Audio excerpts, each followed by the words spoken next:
Hello and welcome to another Wednesday live stream. I hope you all are having a wonderful week. I've got my wonderful painter, the painter Flo here. Yellow. Yellow. What are you working on today? I'm working on your Attilan Rough Riders. Oh, really? Well, I just happened to read the data slate on the Attilan Rough Riders, and I feel like I need more Attilan Rough Riders. But that's neither here nor there. We will get to that. Saying hi to everybody in the chat. Like I said, I hope you're all having a good week. What all are you working on? In fact, I think the last live show, I got so distracted with the whole Sergeant Reckless stuff. I was just like down this whole rabbit hole that I forgot to inquire with everyone on what they were doing for their hobbying.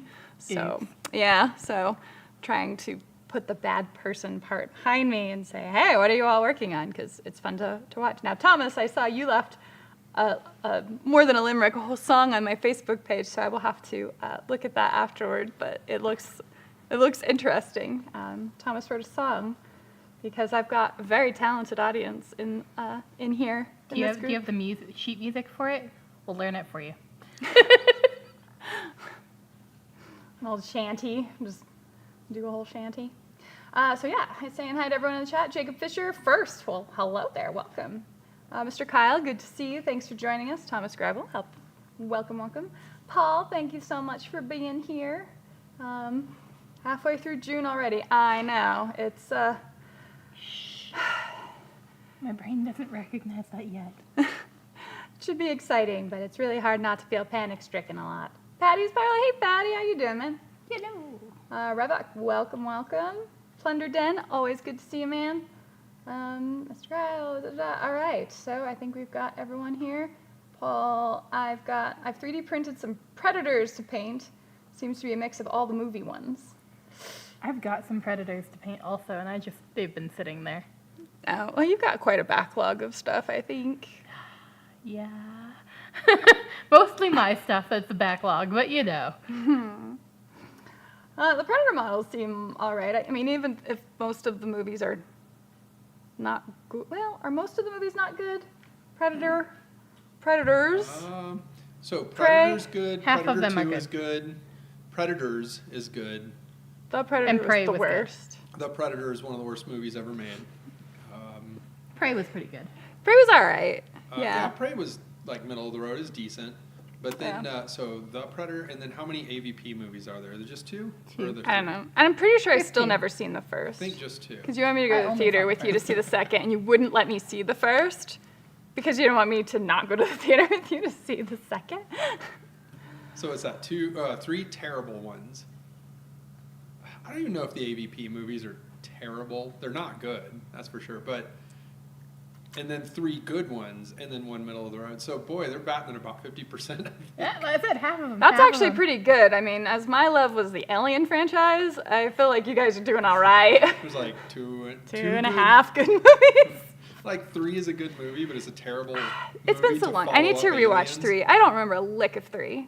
So, but I've watched think 1 I and ever 2 watched 3. oodles of times. Well, it's a decent movie, but it just the very beginning of it kind of invalidates the entire journey of the I hero in the know. second one. So you're like, Such no, a- that doesn't belong in the series. It just but feels it's a like good such a movie. studio decision where you're like, it just leaves a bad taste in your mouth. But. Well, it feels like they just couldn't get the actors back. Let's see, Jacob, I hate GW because I really want a Necron army now. Well, actually, I was going to ask this question to the audience because with the core rules and I guess the indexes being free, like for those of you, like Paul, I know you don't play 40K, but you're considering like giving Combat Patrol a go because what's the investment now? You already have models because of Kill Team Collection and just being a hobbyist. So the investment level is way down. Is that encouraging anyone else to give 40K a go? Because it does seem like, I'm pretty sure this is the first time ever 40K rules have been free. Is that fair to say? Yeah, I would think so. So, I mean, this is a big deal. It's kind of a big deal. So I'm curious. It seems to me, a big deal. It kind of seems to me like this is a approach to getting more people to play. So curious how that works, and if anyone in the audience is planning to give it a go. Obviously, the models aren't cheaper or free, but by virtue of not having a $60, $70 rule book plus another $40 or $50 index or codex, that's a lot of money saved. By the way, Jacob Fisher, it's not that kind of predator.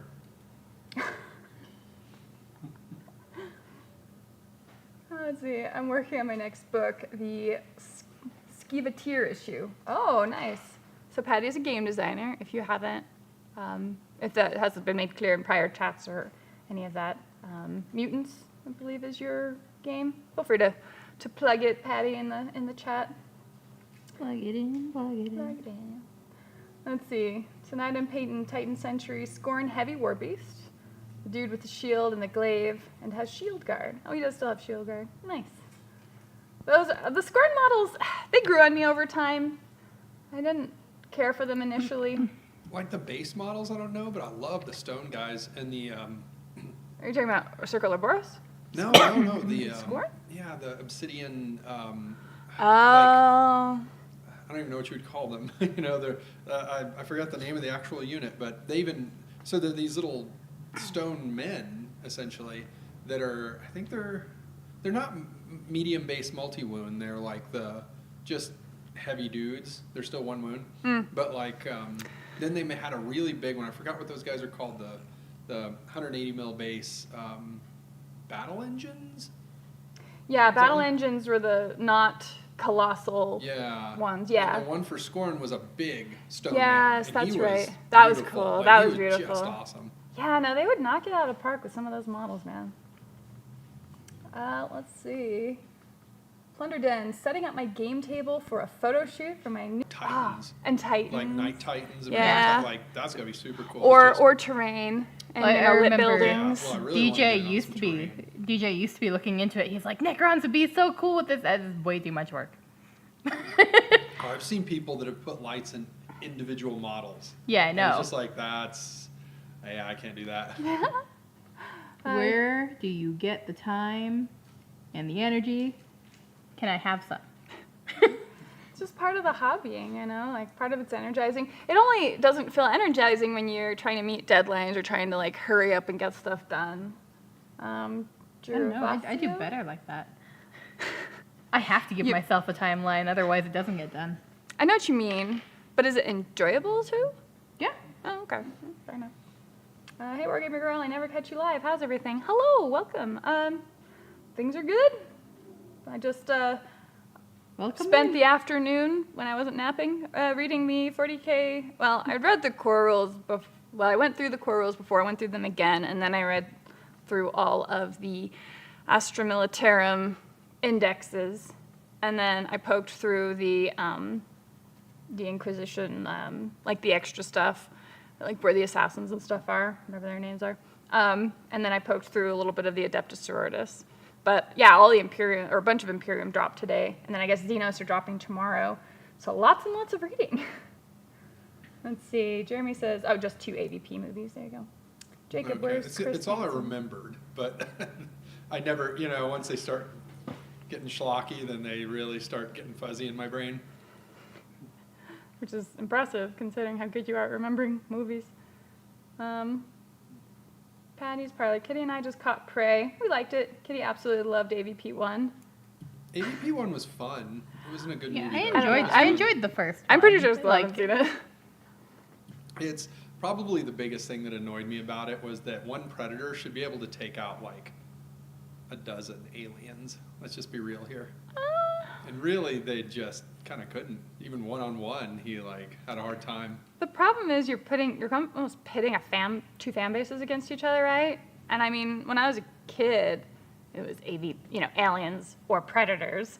Why it was I don't know. But I was always on the side of the aliens. Well, but I mean, like a queen alien, should be a really tough fight and probably beat a predator. But like, aliens are swarm creatures, and so if it's a swarm, every one of them can't be the most amazing. Well, it depends on which part of the lore you're looking into, because there's a lot of different, like, types of aliens. There were like the soldier aliens and other grunt aliens. I know and also in AVP. It got dog aliens and weird aliens. Also in AVP, they're also like, these are the teens, the people who are trying to prove themselves as predators, so they weren't like initiated predators. But I mean, like, all right, so in the first one, you have an alien.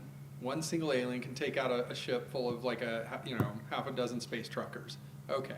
Makes sense. But then in the second alien, you have, a unit of colonial marines are taking out hundreds of aliens. And so, like, if you watch Predator and you look at how good a Predator is at taking out an entire unit of, like, elite soldiers, then you would figure, if you do that math, like, one Predator should be able to take out a lot of aliens. And the AVP comic reinforces that, which is the real AVP. Oh, okay. Well, it came before the movies, and it's what the movie should have been. Oh, yeah, fair. Both the AVP movies are dark. Fair enough. Tell us, it could have gone the way of Terminator. Oh, I know. Terminator, rest in peace. Two movies. No, I feel like Aliens did. There's the two good movies. Yeah. In Aliens. Yeah. And then also in Terminator. Mm-hmm. And then But Aliens, I mean, 3 was like somewhat arguable, and then everything went off the rails Some after people that. like the third Terminator. I think it also invalidates the end of the second movie, just like Aliens. Did you have fun at Valhalla in the fall?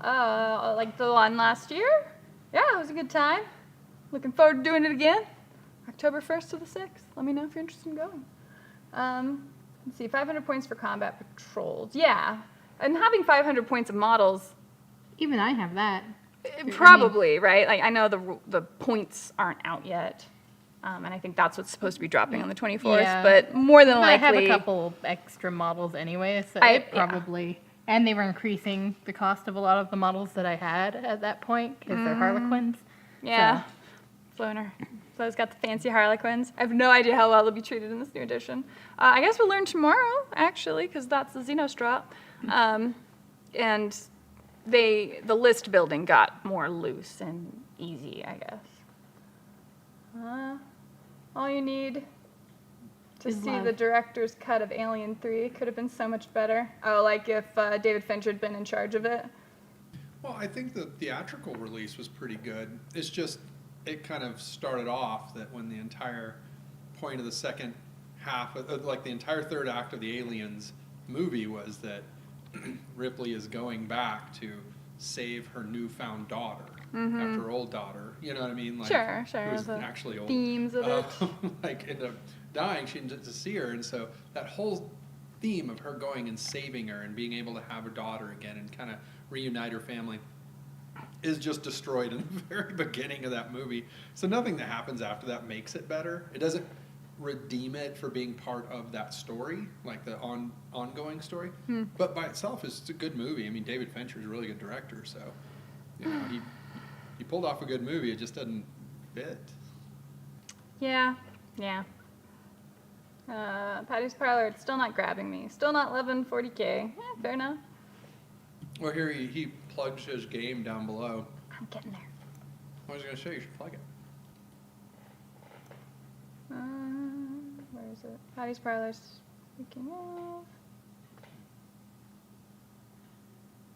of. So yeah, Mutants. Mutants, exclamation point. D10 skirmish game with in-depth campaign play. Plays on less than a 2-foot square in 40 minutes or less a game. And yeah, you were playing some copies. You were testing it, I think, at Valhalla last year, and got some good feedback, I think. So looking forward to seeing how you've refined it. Speaking of which, I'll ask you guys for your address to post stream. Okay, yeah, we can take a look at the Mutants copy. Bring some to Valhalla. That sounds fun.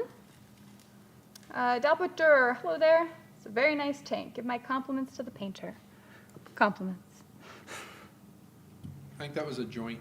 It was a joint effort. It was a joint effort. I painted literally half of it, and then Flo painted literally the other half. But the other the other tank we then I put did up the is one turret. that I painted entirely. This one, it was a half and half. We could swap it out then. Just kind of throw that bad boy on there. I mean, they look very similar because turns out Tommy showed me how he was painting the tanks, and so I copied how Tommy was painting the tanks. They So it look works out. nice. Now you got to decide which half. Which half is the Flo Which- half, and which half is the Tommy half. Which half gets the more of the compliments? It was funny though because when I posted it and I got compliments on it, I was like, yeah, but the credit goes to a lot of credit goes to Disembodied Voice. Disembodied voice. Let's see. 500 points seems like a good place to start. I think so. And the last time I tried to play Combat Patrol in 9th edition, it was very, like the power curve was very wonky. Well, you end up playing Doug. Yes. I played Doug, but I Warboss also Doug. played DJ. Did I play anyone else on Combat Patrol? Did I play don't you think at all? so. Because I know I I don't did a think so. 500-point game against Tau, and it was the Brutal. worst. It was the worst for me. But so yeah, we'll see. But I think they changed it a bit for the Combat Patrol size.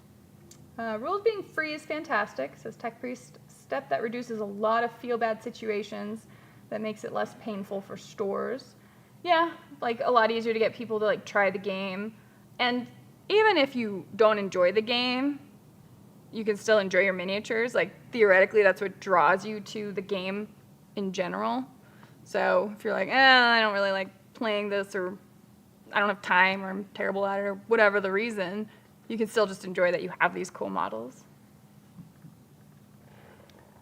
Jacob, I also kind of want a female Necron Overlord model, and I know where to find one. Why do you make it? Recesses of the internet. I know. I gotta make it sound weird. Oh, man, there's so many great places to get 3D prints, though. I mean, Paul keeps showing me cool pictures of like Necron-inspired things, or Xenos-inspired things, or just pop culture, like again, aliens, predators-inspired stuff. Yeah, it used to just be the toughest girls of the galaxy. Now it's like every corner of the web that sells STL files. Jeremy, codexes are coming. Supposedly, they will have a bunch of fluff and only tiny rules. Yeah, which they'll still sell because plenty of people like the lore of 40K. Obviously, the books continue to sell well. It's such an established franchise. Like, of course, they're going to sell just fine. But not needing them for the rules. I mean, this is kind of experimental. Curious to see how that goes for them, you know. Scorn has the Immortals unit. I think that's what you were talking about. Yes, that is correct. I couldn't remember their name, but they were always really cool. Yeah. I like that they fleshed them out. Oh, And low they made rise? the- Yeah. Well, even with models and stuff, like they were adding more to it. And then the really big one was just cool. And I the think Supreme he had like Guardian. a 6-inch There it is. reach when he would swing a sword or something like that. It was Yeah, crazy. there's some special rules on that. They're ancient warriors trapped in sacred stones. The Supreme Guardian is the huge based one. So yeah, if you're not familiar with War Machine, this is part of the Hordes lore of it. And the Scorn are an entire faction of probably fallen elves, like probably fallen Iosians, most likely, because they seem to have been created sometime after the big calamity when the Iosians tried to build a bridge to let the gods come over to their world, and they broke things. And the Scorn have no souls, or their souls don't go anywhere. Like, it's oblivion once they die. Whereas in the rest of the Iron Kingdom's world, like, your souls very much go to a place, and there are realms in the underworld that specifically invite your soul in to guard them, and the underworld is kind of a scary place if you don't have a place to go as your soul. But for Scorn, it's just oblivion. So if you are a high esteemed warrior, you can be kept in like essentially what canoptic jars. Like it's a very Egyptian kind of style on preserving your soul there, because otherwise you don't get to go anywhere. So the Scorn really fight and work on their martial prowess and to achieve being worthy of having their soul preserved. Now, was that just a thing after the, I forgot what it's called, when they tried to build the bridge and it caused a big scar across the Scorn territory? Was that the moment where their souls wouldn't link or wouldn't go to Urkane, or is that like... There's not really, from what I recall of the history, like the Scorn weren't a known race of anything prior to that event. Well, my understanding is there was only one race of elves. They're just And the straight upon that Iosians. happening Yeah. is whenever they, like, the Iosians and the Scorn.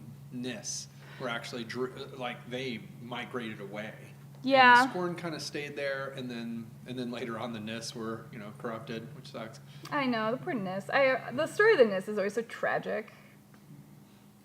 But yeah, so like, I just didn't know if, because there's a really good video, if anyone's interested, on YouTube of, it was like an early War Machine weekend or something like that, but there's a video of Doug Seacat at one of Talking the about cons, the lore, yeah. and he kind of breaks down a lot of the lore in just sort of normal language, not like in universe or anything. So he just Yeah. kind of like says, all right, this is the way it is. And it's about an hour long or something. It was really good though. Yeah, Doug Seacat was amazing for the franchise. Yeah, they really need to just spend what they need to spend to get him back, in my opinion. Scorn has the Immortals, right? Okay, so Kevin Heiner's chicken. Yes. It's a hen with a bandana. It's pretty cool. So they ain't putting up with nothing, I guess. I don't know. I just like the picture. It's just, I always get compliments on this shirt because it's just so weird. Speaking of which, I'll ask you guys for your address. Yes. Okay. The Pred alien. Yes, exactly. That's the other reason why starting with Alien 3, or it just got bad, because... Oh, because of once they started doing genetics as magic, it was yeah, kind of... exactly. It was a little silly. Well, even the genetic stuff in general, like I thought they specified it was a silicone-based life form, which is not a carbon-based life form, so they would have no use for our... our DNA. Yeah, No. for the adenine, thymine, cyanine, and guanine. I mean, that's not how science works, okay? It's science where you say you can inherit your memories. Yeah. Scientifical. Yeah. It's, And so that's where it got real bad, because I remember being in the toy section in Walmart, and I swear they had like the giraffe alien and the walrus alien and the... Build your zoo. Basically, it just got ridiculous. And it's just not the way it worked. I mean, worked like a beehive or an anthill. There were just different classes of these things. Yeah. And so the idea that it took on genetic information, I thought was actually not very interesting. It's when science hits pop culture, and I'm a science fiction fan, like I felt like Jurassic Park was a very tasteful approach to science fiction. We always grew up in a very science family. Well, yes, that's true. And so it gets frustrating when you make ludicrous statements, and instead of saying it's magic, you call it science, but it does all the things of magic, like vampirism being a disease that lets you fly. Like, Yeah. Fly, regenerate right in front of people's eyes in a matter of Yeah, seconds. You're it's like, like- okay. Waxwork. Waxwork. Yes. oh my God, those movies are amazing. I'm so glad you introduced us. I rewatched them recently, and I was like, yes, this makes me so happy. Well, not to go down on too much of a tirade, but there's movies that have oftentimes reflected like whatever the current culture is, and so Sure. like it's one of the things. If you read the book of Frankenstein, all he says is, "I will never tell you how I did it, because I don't want anyone else to do this." So it wasn't actually explained, but then when the movies were coming out early on, they decided it was electricity that did it, because everything was becoming electrical, right? Like, it was just the science of the time. And so as it moves on, I mean, you look at the Alien movies, like in the early 90s, or mid-90s, I think is Alien 3. And everything's genes and genetics and all that stuff, and so they're like, yeah, we'll incorporate that Yeah. into our movie. And I understand the extent of that, right? Yeah. Like there's even value in that. Even if it didn't belong. Yeah. All right, where are we at with this? Let's see. Points drop Friday. Oh, I thought it was the 24th. Okay, Friday. The alien in Alien 3 was supposed to be bred from an oxen originally. That's really stupid. All right, Tech Priest. Hopefully they make codices more narrative-based and for campaigns. Printing the rules in physical books undermines the benefit of rules not being printed on the models. Printing the rules in physical books undermines the benefit of the rules not being printed. Yeah, I can see that.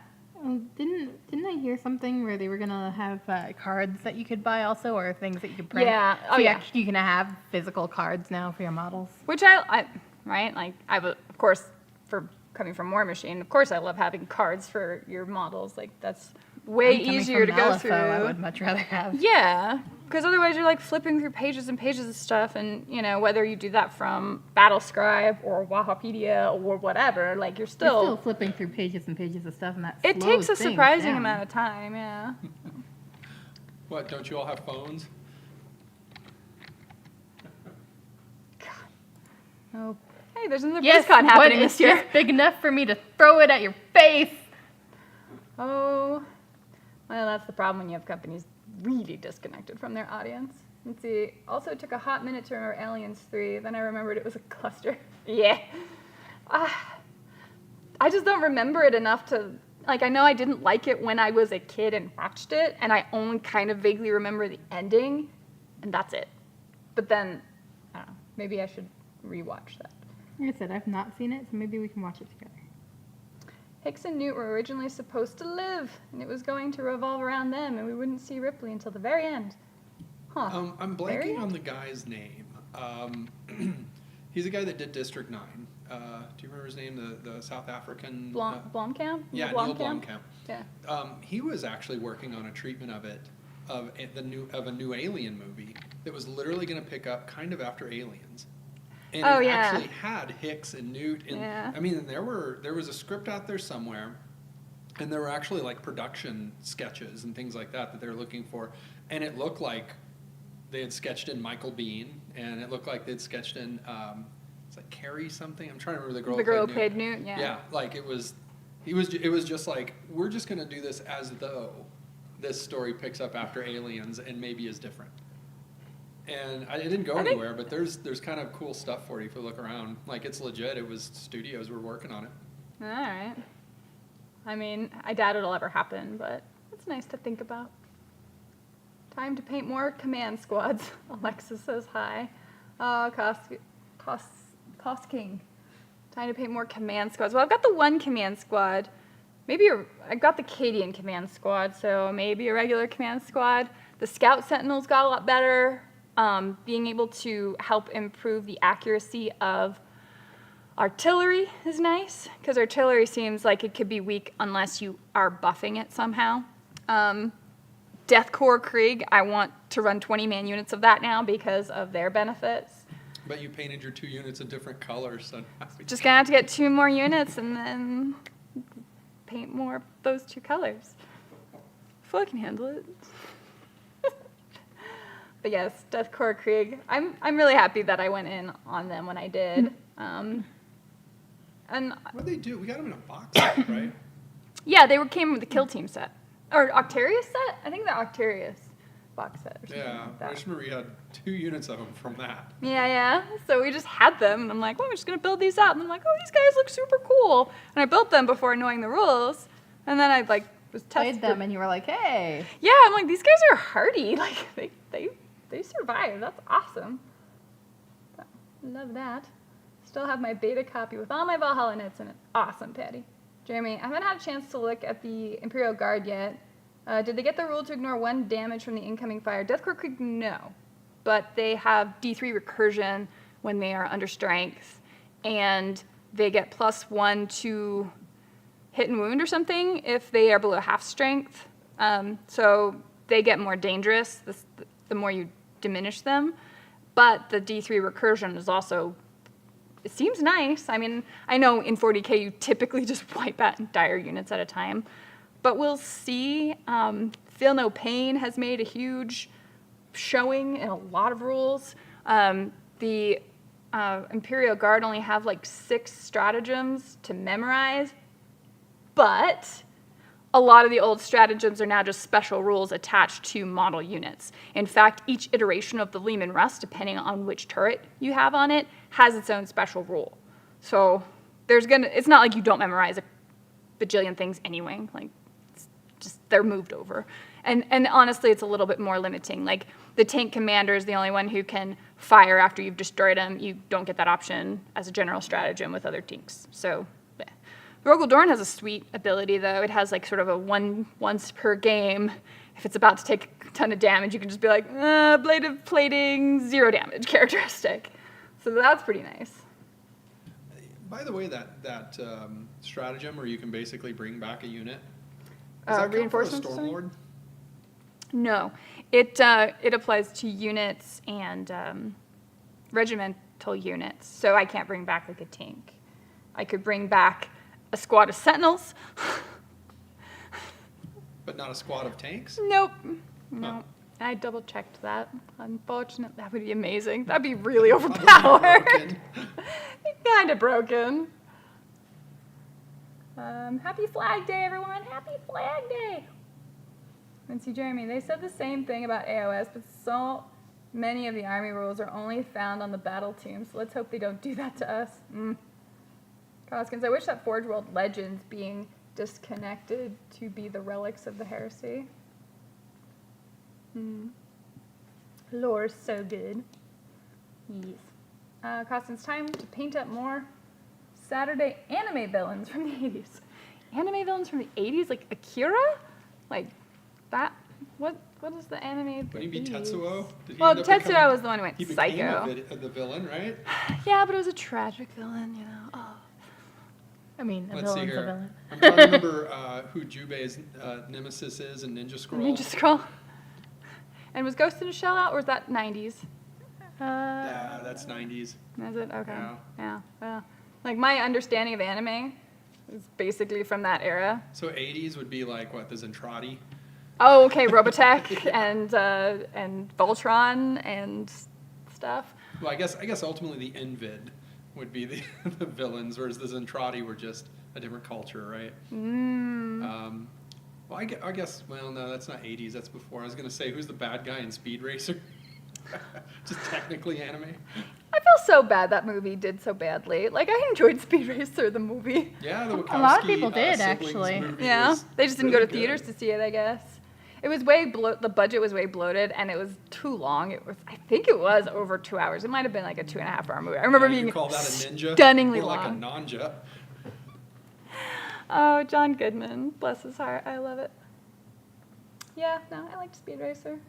See, the worst science is Alien 4 when they clone Ripley, plus a completely separate organism from her cells. Like, what the fuck? Yeah. Jean-Pierre Jeunet's City of Lost Aliens. Yeah. Yeah, he's a French director. They have no regard for science over there, apparently. Ever since the Enlightenment, it all just went downhill. Yeah. Oh my. No, oh gosh, I'm trying to remember. Even the basketball scene in that was just weird and kind of cringy. The only thing I really remember of that is the behind the scenes when it was like the 4th take and Sigourney Weaver actually made the basket. Oh yeah. Like, which legit. is great. They shot it on film, so every single shot was like I film know. wasted. Yeah. So, like, that was cool. Oh, it also had what's his name in it? Well, it had I keep forgetting his name. didn't it have Winona Ryder in it? Yes, she played another android named Call. Yeah. And the guy who plays Hellboy, Ron Perlman? Ron Perlman's in it. Yeah. He's another one I enjoy watching, Yeah. Well, he was also in City of Lost Children. which I also never saw.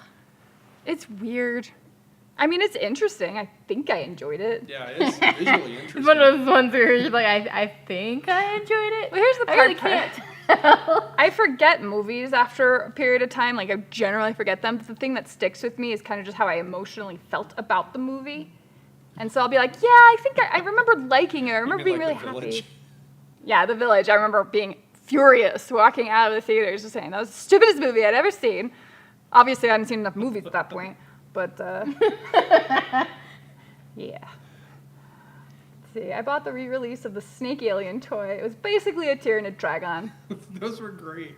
They're ridiculous, which is why you don't need them in a serious science fiction movie setting. Well, They needed the Aliens kids cartoon, right? Like the real Ghostbusters or something. yeah, That would have been much better. I would have accepted that. I know my With- brother had all a lot of the Alien toys. With a contractually obligated chest burster scene in every episode. So when watching horror slasher flicks, do you guys ever want to play a character funnel horror RPG one shot? Well, we did with Scotty from D6. He did it was a snuff film kind It of was a survival. It's Saw. survival. Like Saw. Yeah, like Saw. There you go. And he did a one-shot campaign, and those were really funny. great. Yeah, those were delightful. I mean, don't be attached to your character, but it was a lot of fun. So yeah, those are generally pretty cool, especially as one-shots. I think it wasn't quite the same, but remember that Cthulhu one-shot we did in Denver? Oh, yeah, No, at, no, at Genghis Indie Storm in Indiana. That's where we did that. Is that where? I thought it was at Genghis Khan. That was a different one because I was running an RPG there. So, but yeah, in Indie Storm we did the. It was like a Call of Cthulhu setting in the Wild West. Aaron was there because he played a teenage girl again. Yeah, he has a type. Let's see. So when watching, let's see. I'm pro printing cards, mostly meant in the sense that TCG game has the issue it has to release cards and update them, whereas Free 40K rules play to the benefit of it being a minis game. I think so, yeah. I think I agree. Yeah. And I mean, the way the indexes have already come out, other than not having points listed on the cards are totally printable. So, and they will be selling them again, as my understanding is they're going to be selling them as card packs, which I don't see why we wouldn't just get those. Like, again, it's nice to have physical, tactile things to sift through. It's always going to be faster than your phone. Every time. Let's see. Evenings. Hey, Andrew. Hoping free cards stay throughout the edition. They won't, but a man can dream. So you think that'll be kind of a bait and switch? Like, here's the first iteration of that, and then after, like, a few months, they'll be like, okay, we've updated it, but now we're selling them? Like, Well, yeah, I think that's what they were saying earlier about the Age of Sigmar not data slates, whatever they had, scrolls or yeah. whatever called. But yeah, I think they kind of did that with that. Oh, okay. Well, then, yeah, you can probably expect that. Fair enough. Hey, that's Neil Blom, the guy who did District 9 version, and it was supposed to follow closely to the script that was abandoned for Alien 3. Look at Jeremy rolling up with all this pop culture knowledge. I'm mixing two names. It's Neil Blomkamp No, and Blumhouse. Blumhouse. Jason Blum. Jason Blumhouse. Yeah. No, just Jason. Blum. Just Blum? Oh, Blumhouse so. is his production company? Yeah, is his production. Okay, and then yes. Blumkamp is, I think, Neil Blomkamp is who did District is 9. the guy in South and Africa who Chappie. did District 9. I wanted to like Chappie. I really wanted to like Chappie too, but Short Circuit is still just a better movie. Yeah, there's just a hollowness to Chappie that was disappointing. Jeremy says, Space Marine vehicles get to ignore a point of damage, but IG doesn't. Wow, sounds like I'm already not liking the sounds of unbalanced rolls. I mean, that's from what I was just initially looking at. I mean, everything's gone up in toughness. A lot of AP has gone down. A lot of things have feel no pain, which is the only way to ignore mortal wounds. A lot of Imperial Guard got something called, what was it called? It's meanie head damage. Because all of the, maybe I can actually put this on as a screen for you guys. And I'll share what I am looking at with you guys. Devastating wounds or something like that. So on criticals, which a critical is a 6, so that could be a critical hit or critical wound, and you'll get special benefits from that. What am I looking at? Window cap. I think it's window capture. I think. Yeah, that looks right. Boop. And so you get these keywords that are all attached to the weapons. And weapons have the ballistic skill individually listed. So like the individual model doesn't have a flat ballistic skill. The weapon has a ballistic skill. So what you're saying is Space Marines don't kill people, guns kill people. Bolters kill people. Yes, exactly. Full knowledge, everything. So I can zoom this in a bit. So you've got things like devastating wounds. Get this to do that a little better. Sorry, bear with me. I'm just noobing it up over here. Sorry. Try and not cut all the flow off. So you have these abilities on the weapons: sustained hits, ignores cover, torrent, which is just it auto hits. So where flamers typically had the auto hit rule, now it's a torrent classified weapon, so other things can have it. Rapid fire 3, that's how many extra shots you get while within half range. You know, some of these are a little more self-explanatory than others. Where is it? So yeah, I think it's devastating wounds, where your damage characteristic become mortal wounds. So it seems like mortal wounds off the cuff look a little bit more like they're going to be the name of the game. Strachan, he's pretty good. Hazardous is a new rule, which, you know, obviously would apply to something like a plasma pistol. You would still typically lose your model unless they're a character, in which case you take a flat 3 mortal wounds if you roll a 1. So, you know, once again, Miranda never supercharges her plasmas because there's only one result of that.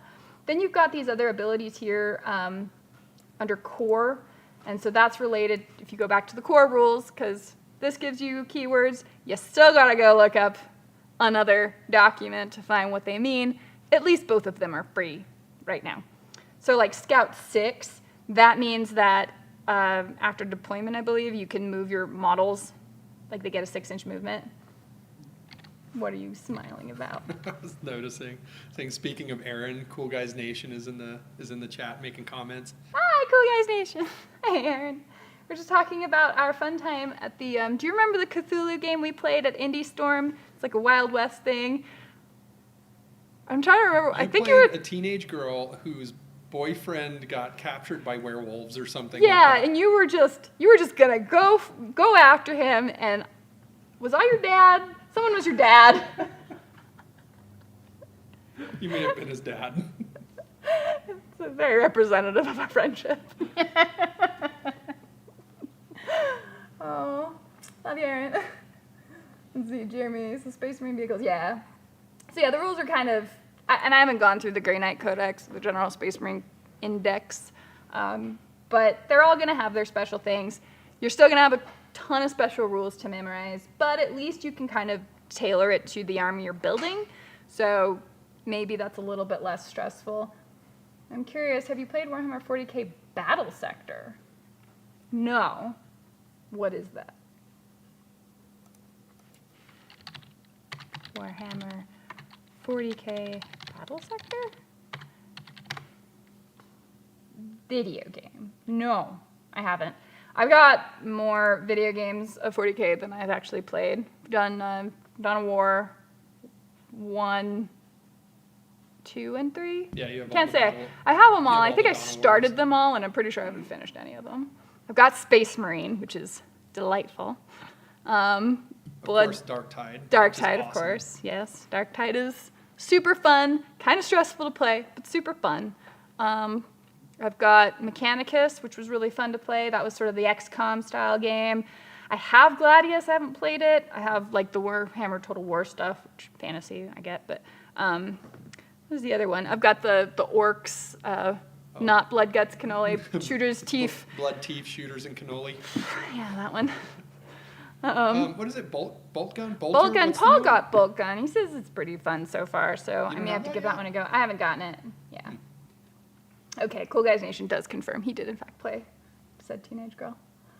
Let's see. Giant Slayer will be hosting my books as soon as the site's up. Wee, that's awesome, man. Hello, Giant Slayer Games. Jacob, I'm speaking. yeah, can upload whenever you like, Patty. It's selling, that's the problem. Just get it marketed out there. Let's see. Robotech is a slur. Please use our preferred pronoun, Macross. Oh my gosh! Yeah. Not Southern Cross. Not Southern Cross, not... Isn't there another one? Well, it was... Invid Invasion or something? Yeah, Invid Invasion was the third season. The second one was Southern Cross, and the first one was... I think the first one was just Macross. Okay. I don't know. Anime sucks, so... Randomly, my daughter knows more about it than I do at this point, even though I grew up with it. Yeah, like a bizarrely encyclopedic knowledge, like where she just sort of stuns people with it a little. I think she I get that. That's pretty cool. Yeah. Hey Aaron, who played a teenage girl? I did. Why? But Wargamer Girl also has an RPG type. That's true. Yeah, what's your type? Tank, and usually gruff, responsible one. You say surly warrior. Surly warrior. Poor Newt. Newt's thinking of coming out of retirement on Classic. Tommy's been playing a lot of Classic. And even though there's no way in hell I am touching that game until I've gotten through all of Tears of the Kingdom, I am thinking that Newt might come out of retirement, help some people on the Classic server. She has the carry might of people Menethil through. to I've got bonk so much people on the gear. head. I've got 8 of 9 Dreadnought. Like, I can help people. And that's exactly what I'd want to do. Just be Newt, running around, carrying people through dungeons, being like, you grow up to be big and strong. Not you, mage. You can go to hell. Go away. You're not allowed in here. So is there a type you don't like when you're playing games? Well, so I've been playing Tears of the Kingdom. And the new Zelda game, obviously. And in that, Is that the you one have... where Link is the mage of time? So, Tommy's wrong. He doesn't know anything. I'm a warrior. I'm a swordsman and a hero. That I have a magic arm does not make me a mage. Ever. Except that you do lots of magic things. No. I do. I mean, you do a lot of magic things. I do a lot of sword fighting Do you do things. science things with your arm? They actually do push a little bit of like it's science in that game a little bit. It's like, oh, this is Sheikah technology, and you're like, this is magic. What are you talking about? I mean, they were magic. Completely agree. Physical media is very underrated but amazing. Well, it's important. Let's remember that when we inevitably have our apocalypse, whether it's from the solar flares of the sky or just government utterly failing us finally or whatever, in our dark ages, I'd like to be able to still play with our little mans, our little piece of paper. Look, I'm just saying that when a tech priest is saying that physical media is underrated, then you just need to listen. That's true. I feel like you have the authority there. Let's see, there was going to be an Aliens Saturday morning cartoon, but Fox pulled the plug before it ever aired. There's no that sounds like Fox. Yeah, they were Oh notorious. my God. I am unaware of this. I'm going to go look now. There's no video, but plenty of screens from it. They'd already made toys based on the show. What? Let's see. Bolters don't kill people. Failing saving throws does. True words have never been spoken, Andrew. 100% right there. Plunder. I love having cards on my tabletop games. Blood and Plunder using unit and commander cards. Easy to reference in the heat of battle, and also using deck cards to determine the initiative. And even like the deck card thing. Such a good game design. Yeah, it makes things smooth. It makes doing everything through an app is. I feel like it makes everything really. Well, I just feel like it makes everything really clunky. And I remember that when that was a big push during War Machine, everyone wanted to use War Room, and I really enjoyed War Room when I wasn't playing Warhammer or War Machine. But during the game, like it was always clunky, Crashing. slow, super drained your battery. If it crashed, Hey, you you're have phones, don't SOL. you? You know. I That's need the to answer, make right? a mutant's character sheet in the form of cards. So many projects. Oh, Patty, you will have no end of projects to refine and optimize. Well, Warhammer 40k Battle Sector is like the tabletop in most aspects. Oh, really? Well, that would be more fun than trying it on Tabletop Simulator. Like, Paul and I tried playing Kill Team through Tabletop Simulator like years ago at this point, but it's like, it's not bad, but It's bad. no, it's bad, but it's bad. It's not bad. It's just, again, like clunky. When you're spending, I guess the problem is if you're spending more time dealing with the interface than like concentrating on your strategy, you end up having more flaws or making more mistakes or whatever. First time here, I'm doing, hi, Jared. Well, I appreciate you being here at Giant Slayer Games. We're mostly positive. Jacob Fisher, no mages allowed. That's right. Very positive. Mostly positive. She's positive that no mages are allowed. Positive. Newt got harassed so badly. Mages are the biggest bullies in oh my god, World of Warcraft. Why are there so many words with war in it?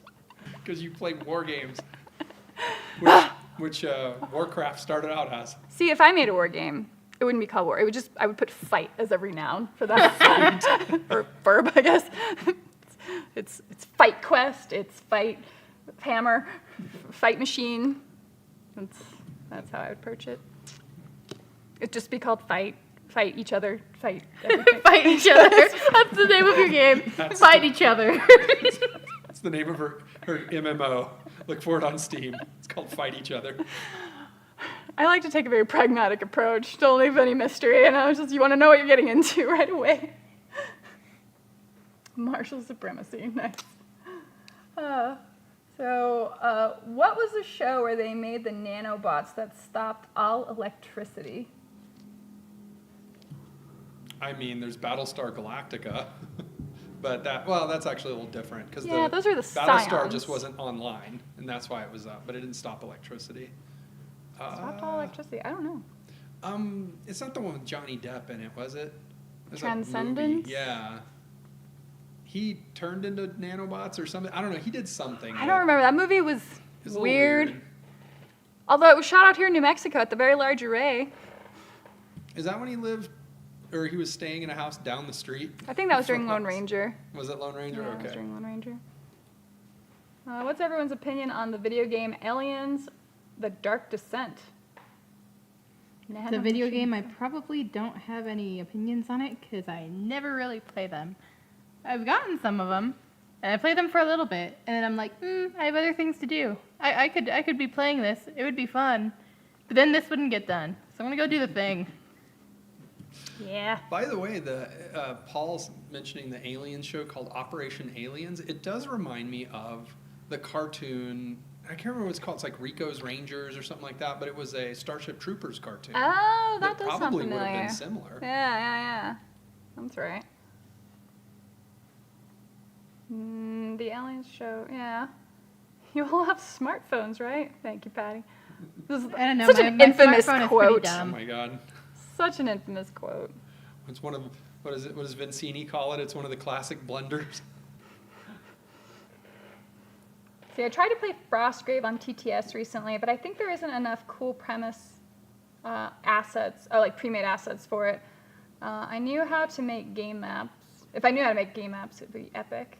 Yeah, Frostgrave I could see being kind of fun in that regard. It's like... I don't know about game maps, but there's this app on your phone called Polycam that makes really good. You can scan miniatures with it, and it scans it's a photogrammetry program. Mm-hmm. But you sign up for it, and you can have it. So you scan it, you take a bunch of pictures with your phone, like as many as you can, Mm-hmm. and then it uploads them basically to a website, and then you can access that on your computer or whatever. But you don't even have to have a 3D program. You just tell them what resolution you want it at, and then you can download it from their site and then upload it to something like Tabletop Simulator. What was it called again? It is called Polycam. Polycam, okay. Polycam. And there was like a free version of it, right? Yeah, there's a free trial version that you can do scans on it, but if you have a Go a scan your miniature- house. Well, it's like if you have a miniature that you think is cool Yeah. and you did a good paint job, then scan it.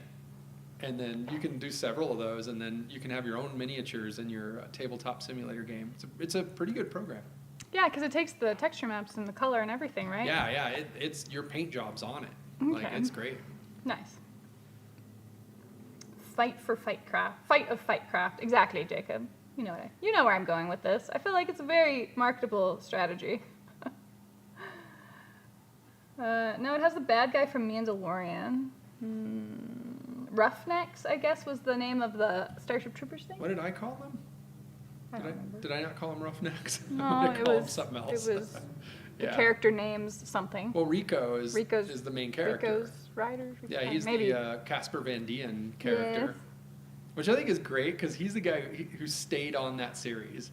Like he's always been all in. Even now, he's like proud of having been part of Starship Troopers. Like I always like it when you see actors that do that. That kind of look back and appreciate. It was like Michael Gross who like followed the Tremors movies all the way. Like, Yeah. I don't know. I kind of appreciate that. Like someone who they're just happy that they did something that was kind of successful and they have fun with it. It can come off a couple of different ways, but yeah, overall, I think it's probably more positive than not. I mean, as long as you're not that actor that's like somehow bad-mouthing the fans or just attacking people, Yeah. like where you come As long off as really you're, negative. Like, not a Harrison Ford or a Bill Murray or those kind of guys. That's so unfortunate too, because it's like you want to like these people, but then they open their mouths and you're like, all right, I forgot, you're just a celebrity. You don't know anything. Just take away the social media. Just go back to being pretty and over there. It's like I think Lucas had actually pulled. I just said his name, Han Solo. Harrison Ford onto the stage at one of the Star Wars celebrations, and one of the guys there was interviewing him, and he's just like, "Are you excited to see a new Han Solo movie?" And he's like, "Not really." And that was his only response.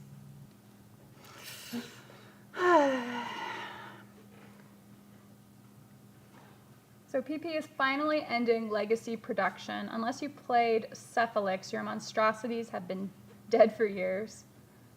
I don't know how popular the Cephalix ever fully got, but yeah, it was kind of inevitable. Bought a bunch of legacy minis from Privateer. They just shipped. I mean, you can still use them though, right? Patty, I use all my Privateer Press minis for Frostgrave and Rangers of Shadowdeep. Oh, I bet they work great for Frostgrave. Mm-hmm. That sounds cool. Yeah, because it's like wizards Makes me already. want to do that, actually. That's a great idea. Well, we've got plenty of minis to do that with. There's a brand new Aliens game coming out in like 2 weeks. It centers around a squad of Marines fighting against the aliens. Well, that's probably pretty fun. But there's only one video game in my life for the next month, at least. Took me a month to like scarf down Breath of the Wild.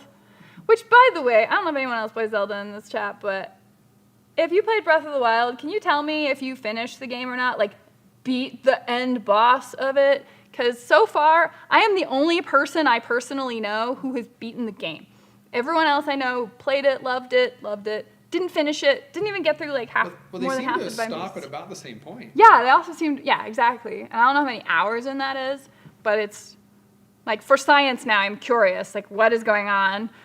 Because I have a theory, but, I mean, I guess I'm from the era of, you pay enough money for a game, you should finish it. Don't look at my Steam library. You grew up with Video Game Brothers, so... That's true. And we all had, you like... pay your dues. Mm-hmm. You finished all of them.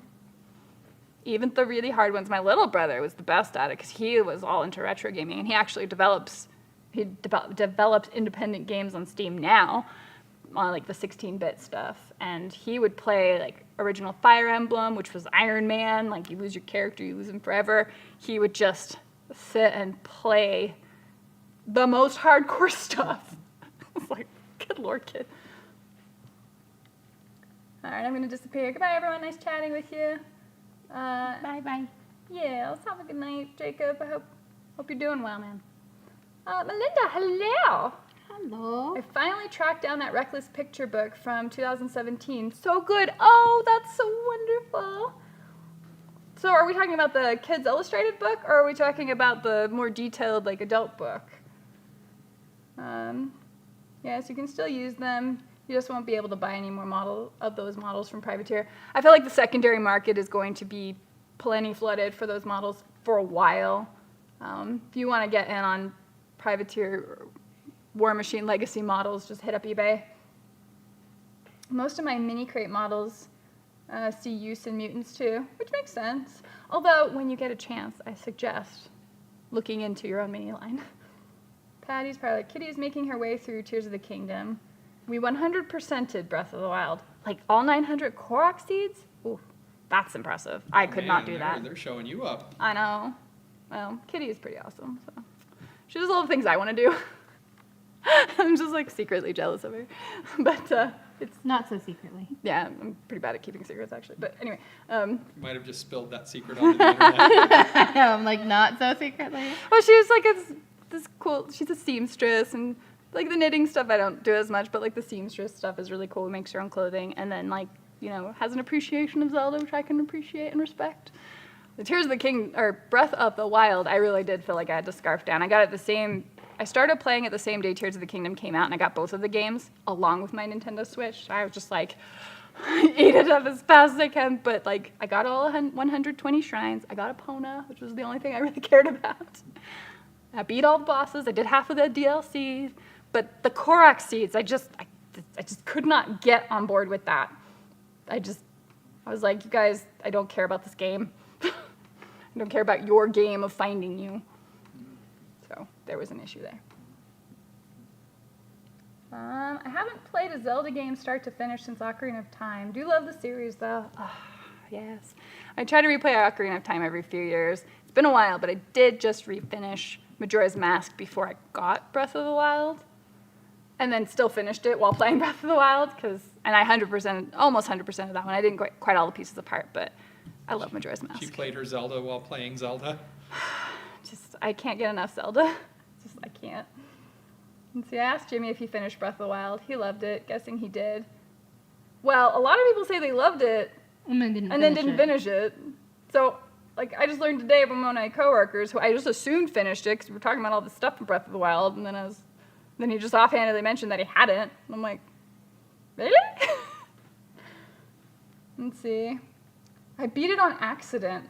I wanted to do so much more. I'm like a completionist and didn't find everything. Man, being a completionist in games these days is so different than what it used to be. Like I was on board for the shrine quests, even though they kind of got repetitive after a while. The ones in Tears of the Kingdom have been pretty fun so far, but I've only done maybe less than 10 of them. And, but as far as 100%ing stuff, freaking Korok seeds, it's ridiculous to me. Running around just having to pick up every little rock you see. It just doesn't feel fun. I stand corrected. We still haven't finished the DLC stuff. Oh, okay, but I mean, you've still finished the main game. The DLC stuff has been pretty cool. I did like a half of that where you kind of redo the shrine bosses or whatever. Let's see. I can't lose a game I didn't play. You're just full of zingers today, Andrew. True fact. It took me forever to 100% Ocarina of Time. Still love it. Ocarina of Time. What a wonderful game that was. Although I think Majora's Mask is still my favorite. Similar to the kids' book. I found the adult nonfiction one as well as an ebook, but I haven't read it yet.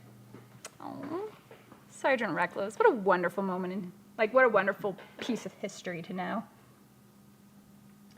Let's see. I found the show I was talking about. It was called Revolution. It had Tracy Spiridakos, Billy Burke, Elizabeth Mitchell, and Giancarlo Esposito as most of the main characters. I don't know anything about what you're talking about. I'm not sure what show he's talking about. The recent Flash Gets about Zelda was entertaining. Here's a blurb about it. Revolution is an American post-apocalyptic science fiction television series that takes place in 2027, 15 years after the start of a worldwide permanent electrical power blackout in 2012. That's the nanobots taking out electricity show. Okay. Huh. Well, I remember I don't even know back in the dry season of the 90s when we were desperate for science fiction and fantasy, and we were watching things like Charmed and Cleopatra 2525. Those are the days. I think I remember kind of rewatching some episode I found online or something way back after a while, and I was like, Of which one? Cleopatra 2525. I'm like, oh man, this show did. I think I see why I think it only made it one season. I don't remember. But I was the Sam Raimi fan, so like anything they were trying to push out, because it was Jack of all trades as well at that same time. Jack of all trades? Yeah. following Autolycus's adventures. Good times. Well, jumped on to say hey, time for bed. Have a good night, Eric. I know you already headed out, but thank you for joining the chat. It aired on NBC, huh? Are you people into 100% in games? I have a very hard time going on after 30-ish hours. I guess I only beaten a single game at 100%. It was one of those graphic novels with 12 achievements. I think it really depends on what it is you're down to do. Because if 100%ing something follows a path that is fun to do, like, you know, an exploration quest, which I guess Breath of the Wild super encourages exploration, but I just don't care about clerics. 900 is just, it's stupid. I think there's more in Tears of the Kingdom, too. Like, they doubled down on it. I don't know. See, for me, if it's a reasonable amount, and if none of it has to do with online play, then I'm okay with it. But if it has online play, then it will never be 100%ed, because I don't like playing with people I don't know. Yeah, and I mean... just straight up, I won't play online games. Not at all? Okay. Yeah, well, Dark Tide you're definitely out of then. Well, and I also hate first person. You know, I hate first person. I generally do. Shooters in general, but like Yeah. first person in general. I know what you mean. But I've just always had to deal with them to some extent. You know, you play GoldenEye, you deal with it. You play Turok, you deal with it. You play that weird version of Code Veronica where you have to play Wesker through the, like, test mission or whatever. Never played deal any of with them. But Vermintide is really where I was like, okay, I can deal with this. Like, you sort of get over the hump, and it's an acquired taste of sorts, and you make yourself like it enough so that you can enjoy the game. But you ought to choose to do that. Hey, David, how are you doing? So, Miranda, what are your opinions about how Codex-compliant chapters, such as Iron Hands, are going to fare in the new Codex? I honestly have no idea. Like, I'm just going to be going into 10th edition, you know, I guess overall optimistically, because, let's see, the Codex-compliant chapters. Are you saying that you're not getting an index with that, or...? No. I mean, the Codex compliant are just they're like the Marines that are like Ultramarines. They follow the Codex Astartes. Oh, but they don't have their own, like... Yeah, like Space Wolves don't. Okay. But like Ultramarines So you have do, that with with Imperium, like Imperial too. Fists do, stuff like that. Yeah, so like Cadians versus Yeah. the rest of the infantry. For what it's worth, Miranda, we just got the rules dropped today, and Miranda didn't quite get down to all of the Space Marine chapters. No, She might have fallen asleep at one point. Yes, but I read all of the Imperium Astra Militarum, so I felt pretty good about that. Oh my God, you just mentioned Turok. Yeah, Turok Dinosaur Hunter, fog generator, the game. It was great.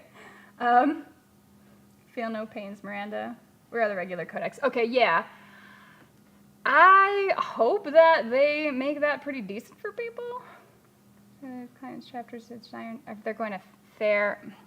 If you have so many Space Marine chapters falling under the general Codex compliant stuff, I would hope they make those rules pretty strong for people. Because,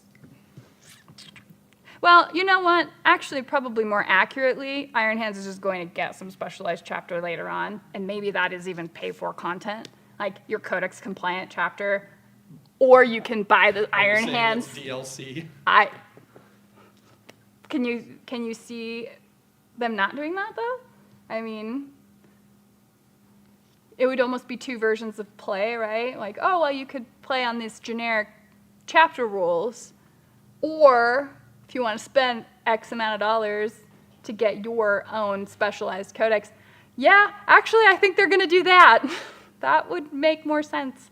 And they may even do that with the Astra Militarum stuff, because we've got Cadians, Death Corps, Kasserkin, Catachan, who have some special rules stuff. But like, if you were to do a new regiment, I could see that being a pay-for index.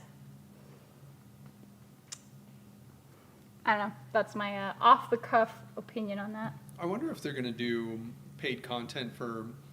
Remember some of the Forge World books? It was like units they only produced, and so they would put out codex. Imperial armor? Codexes for it. Yeah, basically like the Imperial armor books and stuff like that. And so I wonder if that's going to be, since GW's just consuming Forge World and turning everything into plastic models, I wonder if they're going to put out the rules for them as paid for. You know? Yeah, I think we just uncovered their dastardly plan, basically. But anyway, David, I'm totally down with getting some practice games in as soon as the points drop, because obviously we're all going to need to get some practice in. And I'll be new with all the rest of you guys. I remember watching Earth 2 in the mid-90s. Earth 2? I don't remember that one at all. I just started rewatching Hercules. The boys are digging it. I remember liking that. Hercules and Xena, back to back. Xena. I have all the Xena box set. I had to stop following poor Lucy Lawless on Twitter because she was... But I love Xena, so I'm just going to love that. Just compartmentalize.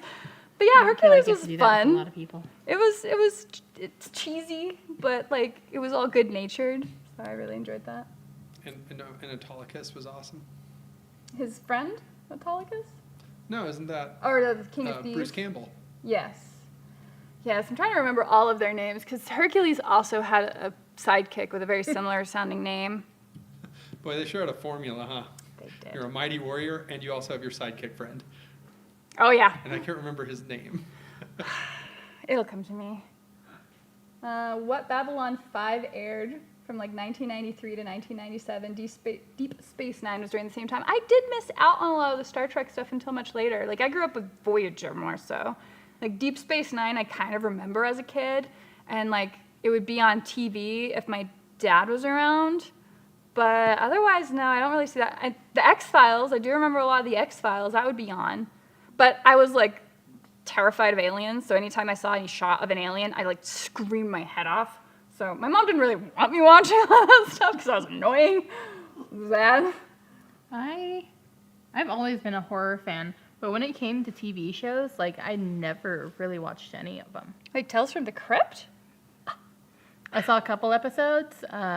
My dad was a big fan of Star Trek. I only ever saw a couple episodes though, because I only came out here during the summer. Oh. Buffy, Charmed, like.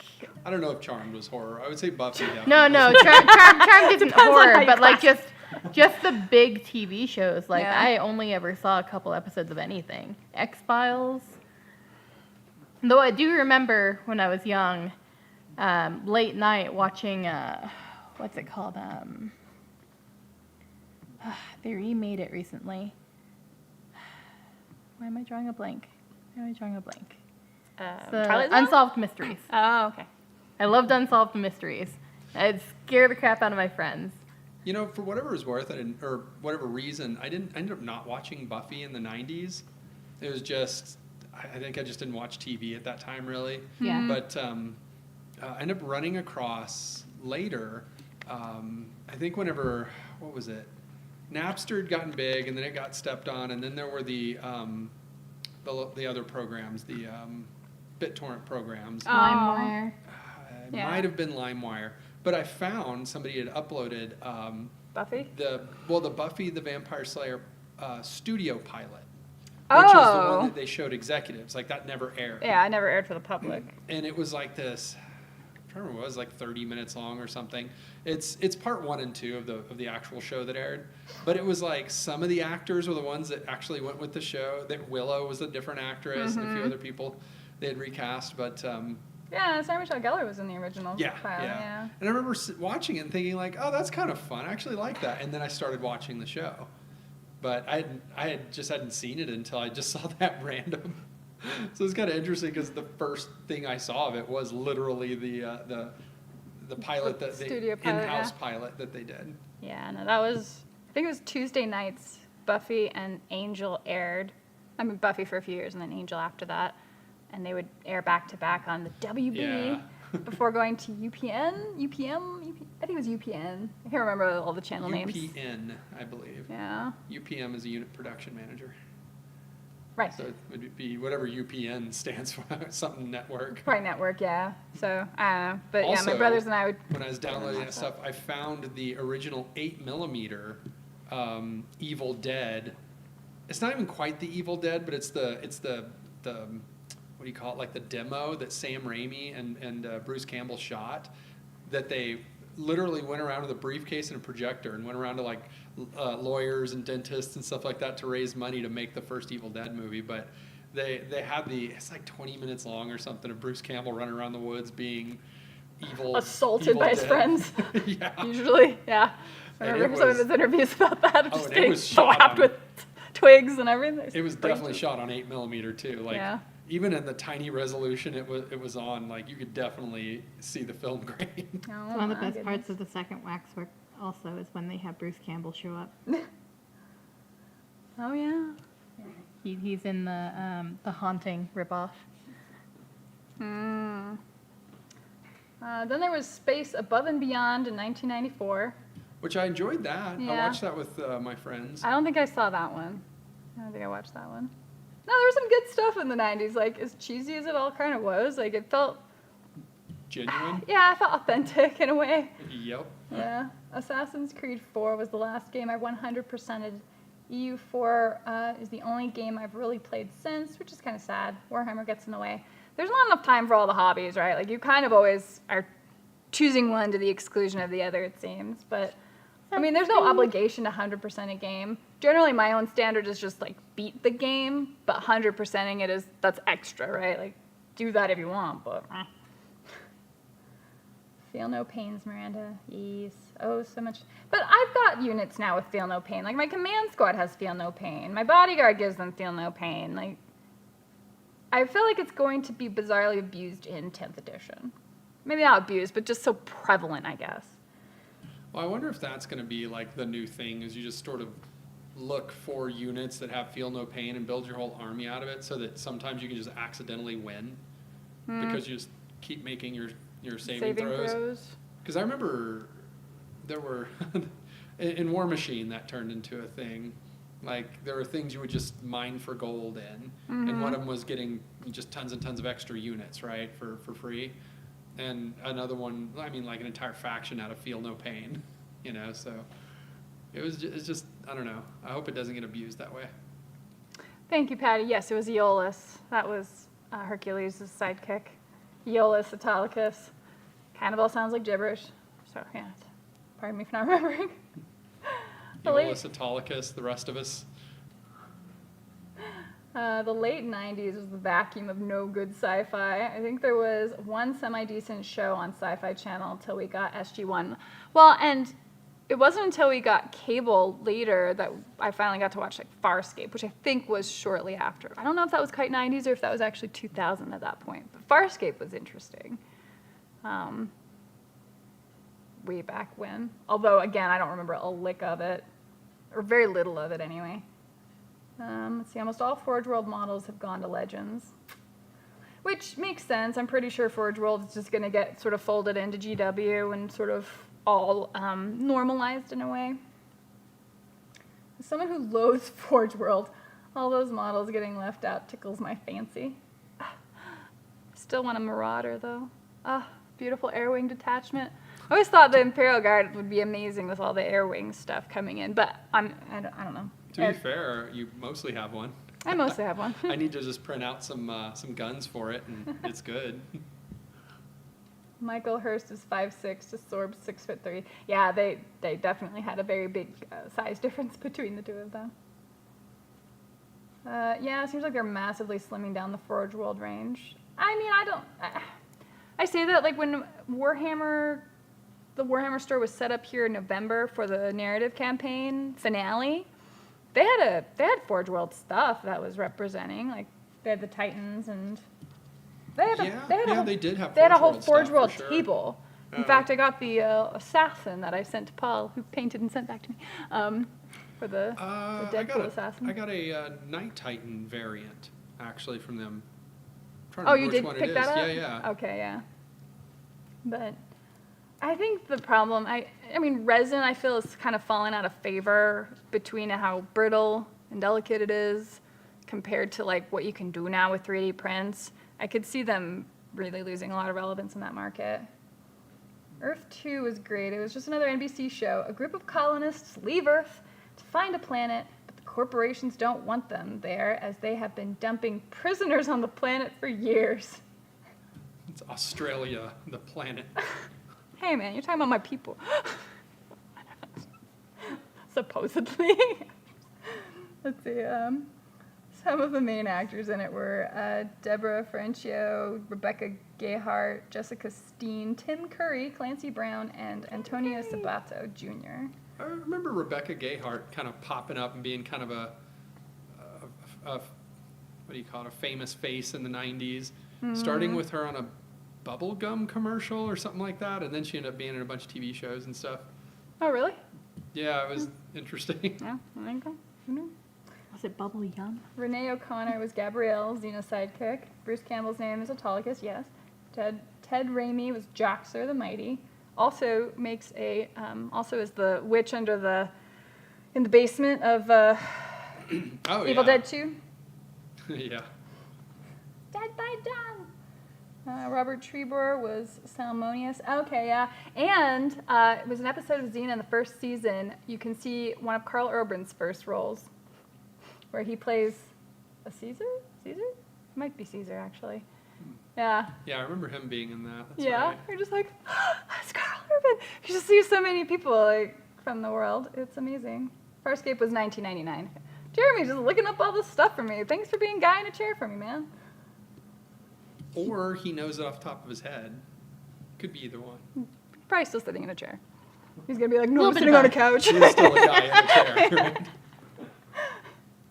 Stargate, need to watch that show again. Yeah, I should probably do that. I like Richard Dean Anderson. I liked, MacGyver and I stuff. mean, DJ owns all of Stargate, so.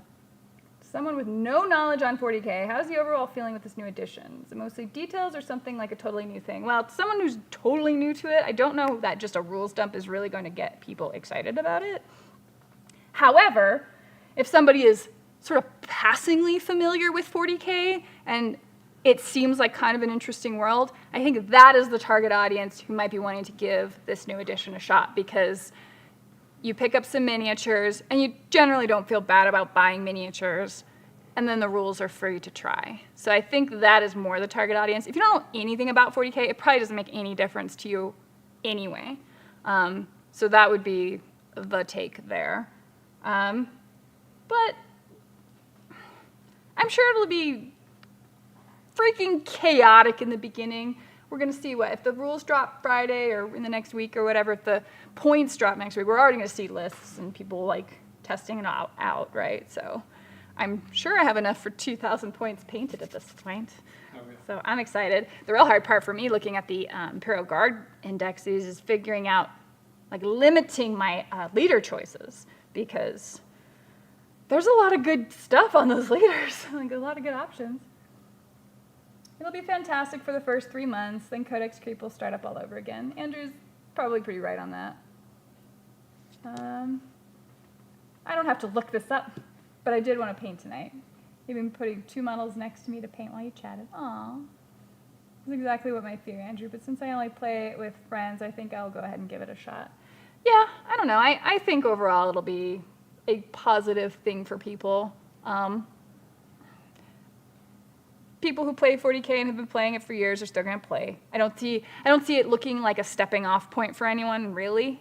And then people who have been who felt maybe priced out of it, don't feel so priced out of it now, and will give that a shot. And then, it'll just continue to grow. And then as soon as Henry Cavill comes out with his Amazon show, everyone will be playing 40K. Just everyone. It's the new craze. It'll be very popular with girls all of a sudden for like a month. They'll be like, oh, wait. So, yeah, that'll be that. Probably sell a lot more video games, though. I have certain reasons altogether not to buy from GW, so I'm on the buy a 3D printer and play the one-page rules wagon. Yeah, the one-page rules seem pretty fun. Adam just came out with his new game, too. So Paul, I think you got that book, right? The one from Adam and Vince Ventrello. If I had to start my mini collection all over again, that's what I absolutely would do. I don't know. I love my little tanks. They have a really cool 3D printable tank. Remember I showed you guys a picture of it a few weeks back. But it's, wish I could remember what it was now. But it's a really good stand-in for, I think, a Rogel Dorn. But the model for it's pretty well done. Like, it's pretty cool. Let's see if I can find it. Paul clarified, Adam's new game is Majestic 13. So it's kind of X-Files meets XCOM. Okay, so that's a fun mix right there.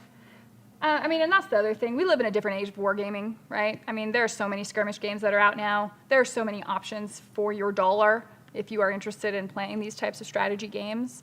I still feel like most of it is dictated by what your community and your friend group are generally willing to play, because you can't really play any of these games alone. Yes, there are versions of it you can play alone, but... They're not as fun. Well, I do think fundamentally wargaming is a social endeavor. Like, it's a social hobby. You hang out and you hobby together, or you play games against each other, and you're chatting, and you're having a good time. And I think it should be social. I think that is a healthy, a healthy way to spend your time, a healthy method, or a healthy outlet, and hobby. So that's where 40K tends to win, because it's just the one everyone knows. Yeah, it's just the one that most people know. So you can, even if you're in a new town, probably you can go to the game store and pick up 40K games. Yeah. And so you do that, and then from there, you and your friends or some of your friends or whatever will maybe try new games. So, it's Here fine. you go. Look up pull up your web browser page and look up the Broadsword Super Heavy Tank, 3D printable. But it's a really good looking tank for anyone who wants an alternative. I'm not sure how big it is, but it looks about the size. Here, go back. Go back? Okay. Yeah, the one on, if you go up and then to the right a few more. Another one, there you go. That's probably a good image for it. Ooh, that one. Yeah, let me just save it and pop it in as an image. What was it called? Broadsword? It's called the Broadsword Super Heavy Tank. I don't know if they mean it like super heavy, like 40K super heavy, but it's 3D printable and it's high detail, so. All right, let's add this image. Super heavy. What do you guys think of that bad boy? Oh, it's so tiny. Well, that does look really nice. Obviously, it's painted really well, too, right? So. I think it's painted about the same as the tank that you just covered. Okay. Just the camouflage with the highlights and all that. But it's, I don't know, I think it's a really good looking tank. It's a good looking tank you got there. I need to learn to paint and start wargaming. You don't need to do any of it, but, it's a fun community, and I am quite fond of it. Let's see, I have Reign in Hell and Space Station Zero, and haven't played either. I'm just trying to justify buying another game. SSO is a solo game, which I'm down for. Yeah. Just me and my thoughts chatting in my basement. I downloaded all the stats and points for the new 40K. But to keep it simple, playing with friends, we could just lock in those stats for good. No one gets new rules from paid codex. If that ended up being a thing, yeah. I plan on giving mutants a try when I get a chance, though. Yeah, me too, actually. I mean, once you've kind of played a war game, you kind of know how a lot of them work, so it's not that hard to just go learning another one necessarily, but it depends on how it's approached. So, I don't know. But I suppose we can call it here. That's, we kind of talked about 40K Imperium. We get to see the white skies. Oh, actually, quick question for you guys who are still in the chat. Are any of you subscribed to White Dwarf? And have any of you gotten your issue yet? Because I'm subscribed, and I haven't gotten my June issue yet, and I don't know why it's taking so long, because I thought if you subscribed, you got it earlier, but I haven't gotten anything yet. So I wanted to know if it's just me, or if anyone else had that problem, if I just need to knock on my neighbor's doors. Hey, did you get a magazine for me? Did you get a weird magazine that... That probably isn't of any interest and had my name on it, but you didn't bother to put it in my mailbox. Anyway. Exactly, Paul. That's how I will probably do it. Let's see, I picked up Space Station Zero. Just need to actually play it now. Yeah, I mean, that's the thing. If it's the weakness of a solo play game, right? You're like, I'll get around to it whenever. There's no social obligation to do it. Everyone knows how to paint. Most people just have a lot more practice. Speed paints help a lot, too. Oh yeah, the game store here at Eton, they advertise, they have the Duncan Rhodes Too Thin Coats paint line there now too. Oh, actually has a paint line. They better be thinned. They better basically be airbrush paints. June issue should get to you this weekend. Oh, okay. Thank you, Jeremy. See, he knows. When I subscribed to White Dwarf, I got it the day of release or the day after. Okay. I plan to do an overview of mutants on the blog when I get a chance. So yeah, Giant Slayer Games, you got your own website or what? Let's see. Hey, maybe they'll become Warhammer crack addicts. I mean, plastic crack is better than, you know, the alternative, the regular. So, probably fine. Yes, I don't know. I'm going to call it here, guys. Thank you so much for hanging out in the chat. I hope you have a wonderful weekend, next couple of weeks, and that you got some hobbying done when you weren't answering all my questions, Jeremy. Thank you. Thank you. Next live chat will be the 28th, so maybe I'll have some lists ready to go that I can review and yap about or whatever. Also, side note, we saw the new Transformers movie. Don't see it. Don't bother. Unless you want to see a movie that was probably written by an AI. No, it's like the dialogue sounds exactly like AI. And possibly. But the third act is basically a Necron movie. Oh, that's true. You just come in, just sneak in for like the last 15 minutes of the movie. It's like Iron Man versus Necrons. Is what it looks like. So next chat, the full game with all the rules, points, and missions will be out. We'll talk about whose army will win. All right, that sounds good.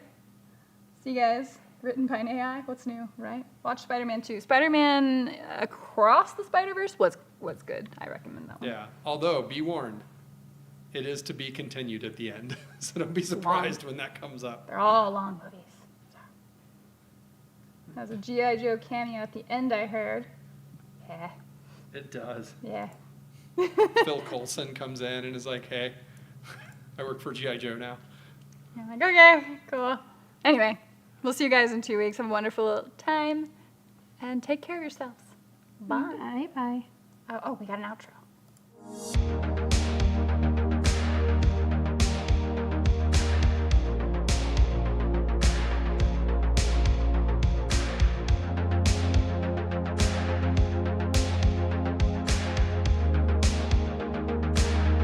Barry, cover me.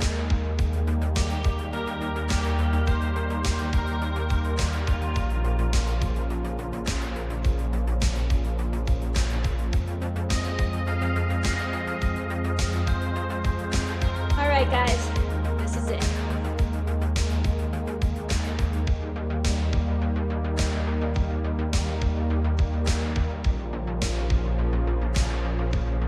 Copy that.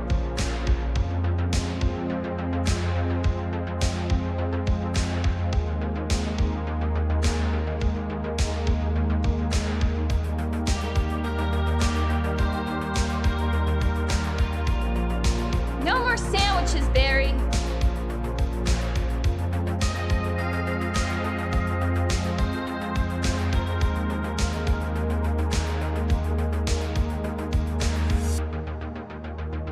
What's wrong with this place?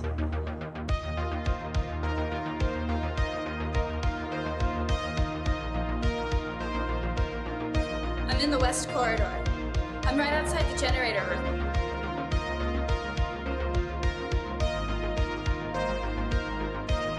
I'm out of bullets.